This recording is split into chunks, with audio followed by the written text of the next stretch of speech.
আসসালামু আলাইকুম, সবাই কেমন আছেন? আশা করি সবাই ভালো আছেন। আজ হাজির হয়ে গেলাম নতুন আর একটা ব্লগ ভিডিও নিয়ে। তো ভিডিওটা যদি ভালো লেগে থাকে চ্যানেলটা সাবস্ক্রাইব করে লাইক দিয়ে পাশে থাকবেন। তো প্রথমে আমি দেখেন, এটা হচ্ছে জ্যান্ত জ্যান্ত তাজা বাইন মাছ ঘের থেকে ধরে নিয়ে আসছে। এখন এই মাছটা আমি কেটে নেব। তো মাছটা কিন্তু সুন্দর করে ধুয়ে কুটে নিয়েছি। এদিকে আমি একটু নারকেলের দুধ বানিয়ে নিয়ে চলে গেলাম রান্না করতে।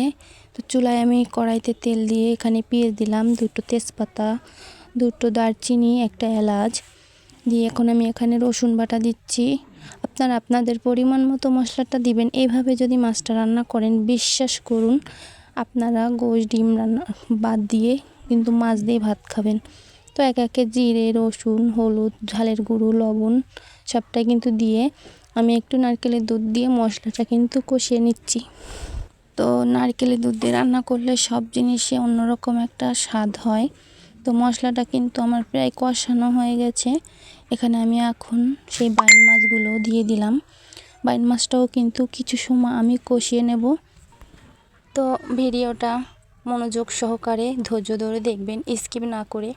তো মাছটা কষানো হয়ে গেলে বাকি যে নারকেলের দুধটা ছিল সম্পূর্ণটাই আমি দিয়ে দিলাম। দিয়ে এবার একটু জাল করে নেব। তো বাইন মাছটা কিন্তু আমরা অনেকে অনেকভাবে খাই। তো এভাবে একবার হলেও আপনারা বাসায় ট্রাই করে দেখবেন। বিশ্বাস করেন এত স্বাদ হয় এভাবে মাছ রান্নাটা। তো মাছ রান্নাটা আমার হয়ে গেছে, আমি এখন নামিয়ে নিচ্ছি। তো সবাই একটু কমেন্টে জানাবেন আমার ভিডিওটা আপনাদের কাছে কেমন লাগলো আর আমার তরকারির কালারটা কেমন হয়েছে। আর সবাই একটু পাশে থাকবেন, সাপোর্ট করবেন।